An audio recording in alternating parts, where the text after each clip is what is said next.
Okay, so you're working towards that IELTS exam and maybe even thinking, wow, a band 7 or even band 9, that would be incredible. Absolutely. And, particularly if English isn't your native language, Yeah, it can feel like a huge jump. it really can. But you know what? It's absolutely achievable. And that's what we're here to really dig into today. Exactly. We're going to do a deep dive into one of the toughest parts of the IELTS speaking test. Yeah, one that really can make or break your score, I think. Yeah, for sure. IELTS speaking part 2. Sometimes called the long turn, Right, the long term. where you have to speak for, a good minute or two on a specific topic. After only having a minute to prepare. Just 1 minute, that's all you get. Which can be pretty intimidating, let's be honest. It can, and it really focuses on your ability to share those personal experiences, your ideas, in a clear and engaging way. And that's what we're here to unpack today, right? Exactly. We've been looking at, what makes high-scoring answers really stand out. What takes someone from a band 7 to a band 8, even all the way up to that amazing band 9.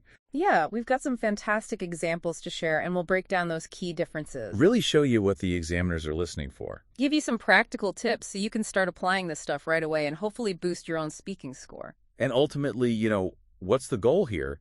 It's to make you feel so much more confident going into that exam room. Less overwhelmed for sure, because it can be a really nerve-wracking experience. It can, but with the right preparation and understanding of what's expected, you can absolutely smash it. Okay, so let's imagine you're sitting there in the exam and you get that speaking part 2 task card. What should you expect? All right, so the format's pretty straightforward. You get this card with a topic on it, and usually there are going to be 3, maybe 4 bullet points underneath. Just to give you a little bit of direction. Yeah, a little nudge in the right direction, exactly. Yeah. And you get that 1 minute we talked about to quickly look it over and jot down any notes. Any little thoughts or ideas that come to mind? Keywords, anything that'll help you. Just structure your thoughts. Yeah. Exactly. And then it's showtime. You need to speak for a full minute or two on that topic. And like we said, this section's all about those personal experiences, the things you've done, people, places you've been, that kind of thing. Yeah, they often ask about journeys. You remember people who have had a big impact on you? Hobbies, you're passionate about things like that. Things that you can really connect with on a personal level. Yeah, exactly. And it's not just about reciting facts. Yeah. It's about how well you can express yourself. How well you can tell a story, really. That's it. And the examiners, they're listening for a few key things. They've got their little checklist, haven't they? They do. They're listening for your fluency, first and foremost. Right. How smoothly and logically you can speak. Yeah. Can you connect your words and your ideas without too much hesitation? And then there's that lexical resource, which sounds a bit fancy, but it's basically your vocabulary. It is. It's all about the range of words you use and how appropriate they are for the topic. Do you know the right words for the right situation? Exactly. And then, of course, there's grammar. Can you use a variety of sentence structures correctly? Yeah, because that shows a deeper understanding of the language. And then last, but certainly not least, your pronunciation. How clearly and naturally you can say those English words. So all of these things, they come together to determine your overall band score. And that's why it can feel so daunting sometimes. Especially when you're aiming for those higher bands, moving from a 7 up to a 9, it can feel like a huge leap. It can, but it's all about understanding those subtle differences and refining those skills. Now, we've been looking at some sample answers for a specific speaking part 2 question, just to really illustrate these differences. Yeah, we thought it would be helpful to take a deep dive into one particular example. The question was, describe a memorable journey you have taken. Yeah, a classic IELTS topic. And let's start with what a band 7 answer might sound like. What are some of the hallmarks of that level? All right, so imagine the speaker starts off by saying something like, it was a few years ago I went to Japan. You can already hear those hesitations, those ums and... Exactly. They're searching for the words. Yeah. And the vocabulary might be, okay, you understand what they're saying, but it's quite simple. Yeah, they might say something like, the city was really big. Or the train was very fast. It's called the bullet train. Very factual, very straightforward. Yeah, and grammatically, you might hear a mix of those simple sentences. Maybe a few longer ones thrown in. But perhaps with a few noticeable errors. Things that don't completely hinder your understanding, but you can tell they're not quite right. And the pronunciation might be generally clear, but there might be some sounds or intonation patterns that sound a little bit off. Not quite native-like. Not quite so. Overall, this kind of answer. It's coherent, you can follow the story. It gets the message across. It does, but it doesn't flow as smoothly as it could. And it lacks a bit of that richness and depth in the language. Yeah, and often it's because the speaker's relying on those familiar but more basic words and phrases. They haven't quite mastered the art of expanding on their ideas spontaneously. Exactly, and that's something that comes with practice and building that confidence. Okay, so we've got a picture of that Band 7 answer. Now, how does that step up to a Band 8? What are the key improvements that we'd hear? With a Band-Aid answer, you'll hear a noticeable jump in fluency right away. The speaker sounds much smoother. Yeah, they're much more comfortable with the language. Maybe with just a few hesitations here and there when they're trying to find a more precise word. Yeah, exactly. They're pushing themselves a little bit more. And their vocabulary starts to shine. Yes, you'll hear a wider range of words and some less common phrases too. They might say something like, I want to tell you about a trip I took a couple of years ago to Japan. Yeah, instead of just big, they might say the city was very busy and exciting. Or the train was really fast and comfortable. Yeah, they're adding those descriptive details. Painting a picture with their words. Precisely and grammatically, they're mostly accurate, maybe with a few very minor errors that don't really affect your understanding. They're showing a good grasp of those more complex structures. Exactly, and their pronunciation's clear with maybe just a few occasional slip-ups. So you can really hear that difference in how easily the words are coming out and how much more varied the language is. It's like they've got a bigger toolbox to work with. Yeah, and they're using those tools more confidently. And that comes from practice and exposure to different vocabulary and grammar. Okay, so that's Band 8, definitely a more confident speaker. Now, what about that top tier, that Band 9 answer? What makes it sound so natural and effortless? A Band 9 answer, it really showcases a command of the language that's both natural and sophisticated. Like they were born speaking English. Almost, right? The speaker is fluent with barely any hesitation at all. And their speech just flows effortlessly. It does. It's like they're having a conversation. And the vocabulary they use, it's precise, it's varied, but it doesn't sound forced at all. Exactly. It's completely natural. For our journey example, they might say something like, I'd like to talk about a truly memorable journey I undertook a few years ago to Japan. Yeah. And then they might describe this city as, we completely immersed ourselves in the bustling city life of Tokyo. Or the train ride. They might say the Shinkansen or bullet train was an experience in itself. It was incredibly fast, yet remarkably smooth. Yeah, they're using those vivid descriptions, those interesting adjectives and adverbs. And grammatically, they're spot on, using complex structures without even breaking a sweat. Yeah, it sounds effortless, and their pronunciation, it's clear their intonation's natural. It's like listening to a native speaker. Exactly. And what really sets this apart is that the language seems to come to them automatically. So they can focus on expressing their ideas fully. It's not about searching for the right words anymore. It's about crafting those ideas. And that level of mastery that comes from consistent practice and a deep understanding of how to connect ideas smoothly. Yeah, it's about going beyond just knowing the words. It's about knowing how to use them effectively. So you can really hear that difference, right? Even with the same basic topic, the way those ideas are expressed, the specific words that are chosen, and how smoothly it all comes out, it has a huge impact on that band score. It really does. It shows the examiners that you've got a strong command of the language and that you can communicate your ideas effectively.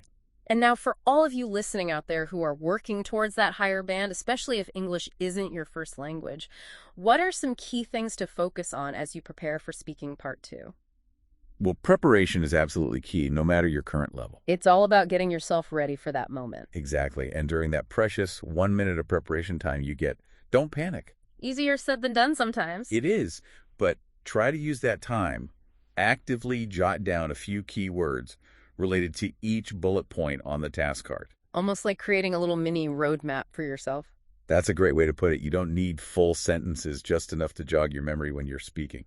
Yeah, maybe a quick intro, a few key details for each point, and then a brief concluding thought. Yeah, just a little skeleton outline to keep you on track. Makes a lot of sense. And when it comes to the speaking time itself, aim to speak for as close to the full 2 minutes as you can. Really use that time wisely. Yeah, because it shows the examiner that you can develop your ideas fully. And if you stop too short, it can make them think that you don't have enough language to really elaborate. Exactly. And one of the best ways to get comfortable with that is to practice speaking for 2 minutes on a variety of topics. Using a timer. Yeah, set that timer and get used to the pace. It'll help you avoid rushing or dragging things out. It's like building that speaking stamina. It is. And another tip that can be incredibly helpful is to record yourself speaking.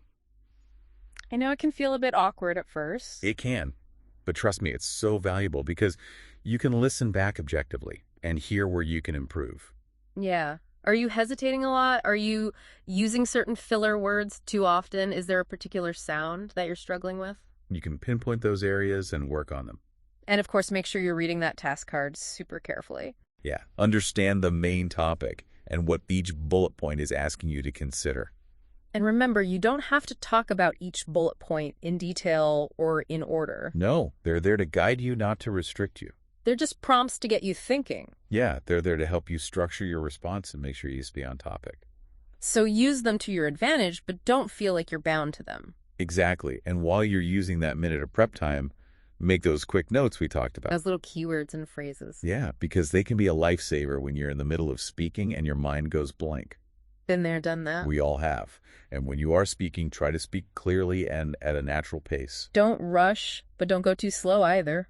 Find that sweet spot.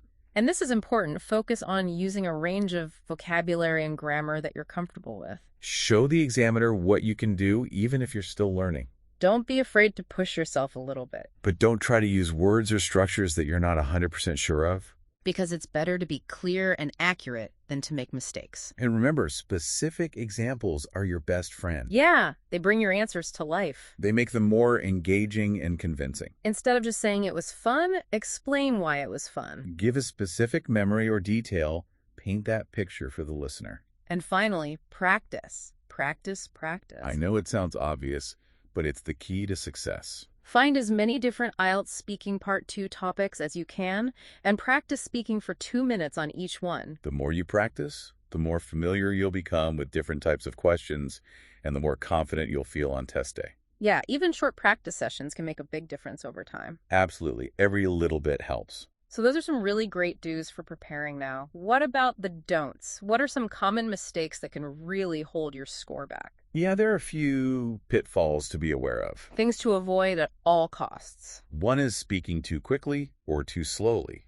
Nerves can make you rush. They can, and sometimes people speak slowly because they're trying to find the perfect word. But try to find that comfortable, natural rhythm for your speech. Yeah, and another big one is using memorized answers. Don't try to learn a script. Because the examiners, they can spot those a mile off. And they often sound unnatural and don't really address the specific question. Exactly. And if you make a mistake, which everyone does, even native speakers, don't panic. Just try to correct yourself if you can and keep going. Don't let it throw you off. Because getting flustered can affect your fluency more than the mistake itself. Just keep that flow going. And try to minimize those filler words. Like, we all use them sometimes. We do, but using them too much can make you sound hesitant and unsure. Try to pause briefly instead if you need a moment to think. It's better to have a short silence than to fill it with ums and errands. And stay focused on the topic on the card. It's easy to get sidetracked, but make sure everything you say is relative to the question. And if you genuinely don't understand the question or you miss something, don't be afraid to politely ask the examiner to repeat it. It's much better to clarify than to go completely off topic. Absolutely. And those are some important don'ts to watch out for. Okay, so we've covered the do's and don'ts.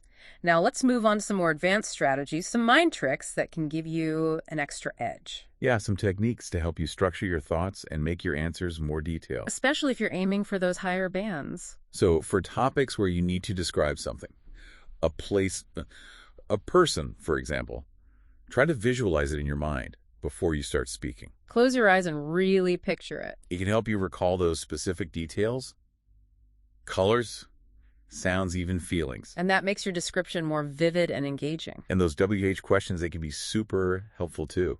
Who, what, when, where, why, how. It's like a mental checklist.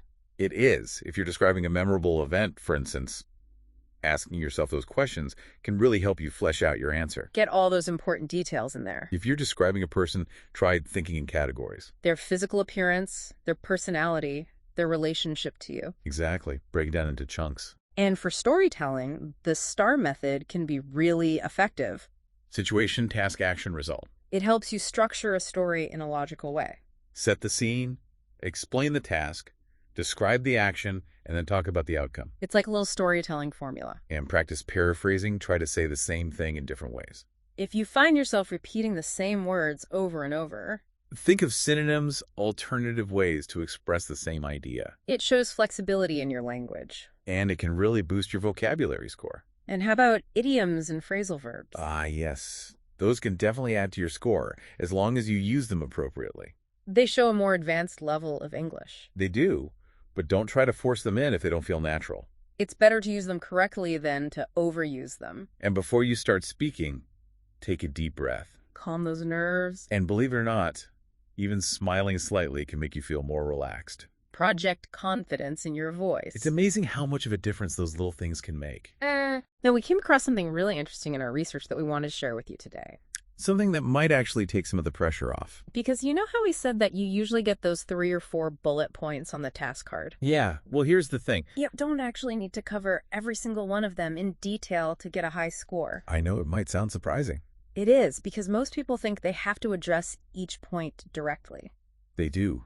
But what's more important is that you address the main topic of the task card clearly and fluently. Yeah, and that you speak for the full 1 to 2 minutes developing your ideas with relevant details and examples. Those bullet points, they're there to guide you, to give you some ideas, but you can choose to focus more on 1 or 2 that you have more to say about. As long as you stay relevant to the overall topic. Exactly. So it actually gives you more flexibility in how you structure your talk.